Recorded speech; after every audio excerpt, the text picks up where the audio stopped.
children nowadays will probably not do one career in their lifetime, they'll do many careers. And everyone has to be guided and make the right decisions, and our job is to help the children to make the right choices. We don't see the parents as clients, we see them as partners, because we're all here to help their children to learn and to grow up. So hello, it's Hello. very nice to meet you. I'm Veronika. Nice to meet you, Veronika. Nice to I'm meet you. Colin. Yeah, Colin, please tell me about the school. I'm very excited to see the new school near to Paphos. It's like something every parent's wish for, and finally it's here. Just tell me. Thank you. So we're a not-for-profit school. So it's very important that everyone realises that the founder will never make any money from the school. And the school is completely holistic. We focus on really strong educational standards, but we also want to promote and to develop a love of learning, whether that's creative, artistic, musical, sporty, as well as academia. So our vision is to create students in an international community who care for each other, show kindness and compassion, and we want to develop that through the English spoken language. Yeah. We will teach other languages as well. We have a strong Russian community, we have a strong Israeli community, we have a strong European community. So we will develop other languages, but everything is taught in English. And we're very, very keen to make sure that children learn how to grow up in an international multicultural environment, community. And we do that through care and compassion and kindness and a restorative approach. We don't like the word discipline. Rather, we teach the children how to behave and how to grow and how to learn and how to care for each other. And if students make choices that affect or upset other children, we talk about it. So it's really important. For me, for psychologists, it's looking like a dream school. Yeah. Could you tell me something behind the idea of the school, like what you put into the mission or into your values? So the values are really important to us. So we have 5 key values. The first one is to create a school community built on kindness, compassion, mutual respect, and charity, to help each other. That's different when we have students from different countries, many of whom are displaced through the war, and they come here with anger, with fear, with sadness. Yeah. So we want to create a community where we understand where the children come from, and we know the children and their families, and we try and support them in a really caring way. We're also very inclusive, very child-centered. And inclusion for us means personalisation. It means understanding each child. It's not teaching the children all the same. We don't really have rigid policies. We have frameworks so that we understand that some children will respond differently to different approaches. And as a school community, as the adults within that community, it means that we have to really know the children well. We focus on mental health and well-being, and not just from a tagline or not just from once a week we do yoga. It's much, much more than that. Yeah. We have a well-being curriculum.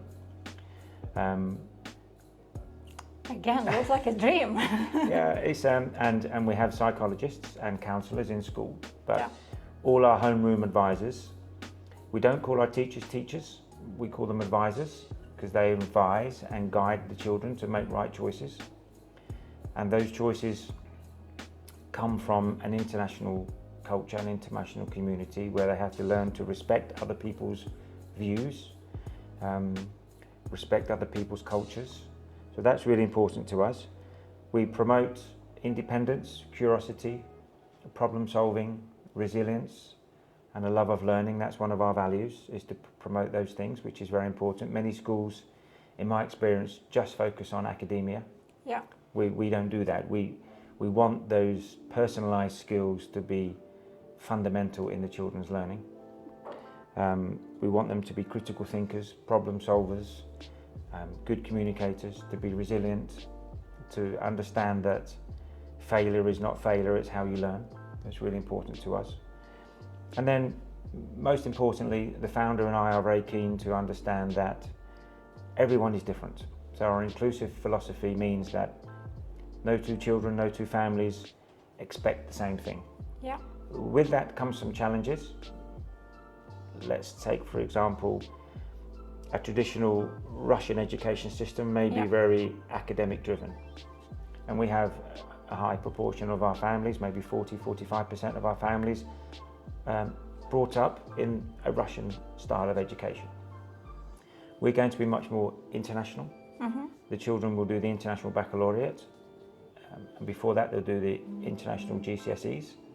So it's not all about having tests and being taught the same way that their parents were taught. And we've got to try and educate and talk to the parents about changes in education from an international perspective. And we'll do lots of information sessions with the parents. We'll do lots of coffee mornings. We'll do lots of parent advocate groups, committees, where we bring the parents in and we talk to the parents. And we advise the parents that education when they were at school is changing, and it needs to change. Universities have changed, careers have changed, the world of work has changed. Children nowadays will probably not do one career in their lifetime, they'll do many careers. So educating the children to make sure that they're adaptable, they're independent, they're problem solvers, they're critical thinkers, they communicate well with each other, they're resilient, they bounce back when decisions don't go their way. Yeah. All of that is really important to us. And so we have a curriculum that's, of course, very academic. We have English, maths and science, and we have well-being, and we have geography and history, and we have all the normal things in the curriculum. Lots of sport, lots of music, lots of creative opportunities, lots of languages.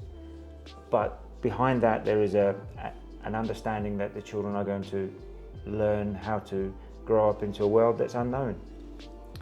Which is, I think, very beautiful. And could you tell me a little bit more about communication with the parents? Sure. Yeah. So we have regular emails at the moment. Yeah. We have a bi-weekly newsletter where we're keeping the parents informed. And we've had some really nice feedback about that, Veronika, because we only had the license 2 weeks ago, and we were building the school. And from the roadside, people think the school was never going to be built. And the community in Paphos was saying it's never going to be built. But we have 160 children, so the parents and the families had faith that we would deliver. And we're open and we've delivered. The school side is not yet finished, but it's beautiful and it will become even better. The sports facilities and the secondary school is going to be 3 times as big as the primary school. We'll have a lovely herb garden and areas where it's in nature, where the children can feel. So well-being is really important to us, and when children need to relax and decompress, there'll be areas in the school where they can do that. We'll have a yurt where they can go and maybe do meditation and yoga as part of the curriculum, which is important. So we teach the children how to experience those things. So that's really important. We're also going to have a parent advocate team, which is a representative body of the parents. We're doing the same for the students. We have a student advocate team and a parent advocate team. So they're going to be representatives from each year group, each grade in the school, 1 through to 9. And those parents will come in and meet with me and my colleagues more regularly. We'll get their ideas, get their feedback. We'll talk to them about how we want the school to develop. Make sure we're hitting the right notes and make sure we're working together in collaboration, because it's a partnership. And because it's a not-for-profit school, we don't see the parents as clients, we see them as partners, because we're all here to help their children to learn and to grow up in an international school here in beautiful Cyprus, which is different to where they've come from. We have got some local children, obviously, but many of our children are from Russia or from Israel or from Europe, and they've come to Cyprus, and we're all on this island, and we all need to learn how to be as one and to be inclusive together in the community where everyone feels cared for and safe. Yeah, and about inclusiveness, how do you work with the children with specific needs? Yeah, it's a really good question. Everyone has different needs. No 2 children learn the same. So we frame our inclusiveness around personalisation. Yeah. So children with additional learning needs, we don't like to use the term special educational needs, it's additional learning needs, because if you have ADHD or if you're on the autistic spectrum, like most people are, but if you're one end of the spectrum, then the way you learn, the way you function, the way you socialise, the way you interact may be slightly different. That doesn't mean to say that you're worse or better than anyone else. So we understand the children. We're working really hard. We have a really good inclusion team led by Tanya. Then we have counsellors and psychologists, and then the whole school community come together. On Friday evening we had a CPD session where we invited 2 adults who went through learning as children and teenagers with ADHD before it was as commonly known as it is now. We also heard from one of the students' parents how difficult it was to be a parent with a child with additional learning needs, and whether ADHD is a real thing. It is a real thing. Yeah. It's proven to be a medical, psychological, neurological. Yes, I mean, of course. It's a neurological complex need. Yeah. And some children behave and learn differently because of that. Yeah. We don't want those parents to feel that they have to medicate their children and change their children's personalities. We as the adults have to change how we pedagogically approach those children and how we care for those children. And when those children need to have a different way of learning, and they may have a meltdown, or they may have a time where they need a little bit more structure or less structure, it's our job to do that, and our job to care for those children and to communicate with the families. And sometimes that's hard as a parent, because if your child is in school and one of their peers, one of their friends behaves differently, and sometimes that may be sad and sometimes it may be aggression, the rest of the children are part of that community. But that's what real life is. Yeah. We're not all robots and we're not all the same. When you go into the world of work as an adult, people have different strengths. Some people are very, very good at certain things because of their personality, because they may be a little bit more on the spectrum than others. So we have to learn to work with each other and to live with each other. And as children, that's hard. And as parents, sometimes coming in and hearing that their child has experienced other children behaving differently, and where's the punishment? We don't want to punish children. We want to educate them so they grow up feeling safe and secure, but it's okay to be a little different. Which is, again, I think it's very beautiful, and I'm amazed how much time you spend to help your teachers, your advisors, to understand the different type of children, and it's very, very impressive. Yeah. Tell me, please, what do you do with the, because me, myself, I don't have children for now, but my friends, a lot of my friends have. What do you do with the parents who work? How do you? Yeah, so we have a primary school and a secondary school. Grades 1 to 6 is the primary, and then grades 7 to 9. So the children in grades 1 to 6 finish at 3:20, which is quite a long day compared to other schools in Cyprus. Yeah, it is. So we start at 8:30, and then we finish at 3:20. The secondary school children finish at 4 o'clock, so that's another 40 minutes. So we have 8 or 9 45-minute lessons throughout the day with some breaks and some lunchtime. And interesting, we have catering who come in and provide the children with a really nice cooked lunch, and we have 75% of the children after week 2 taking that opportunity up. So then we have an after school program, which is very important.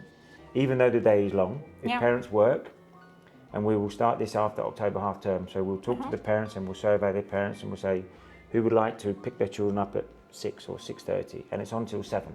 If that's the case, we will then offer different activities as part of the program. Some of those activities will be led by our advisors. There may be study sessions, there may be chess club, there's maths club, there's robotics. Very strong in the STEM subjects. Then there may be more creative subjects, music opportunities. Then we will have horse riding, sailing, paddle. We have paddle courts being built, we have basketball courts being built, we have soccer pitches being built.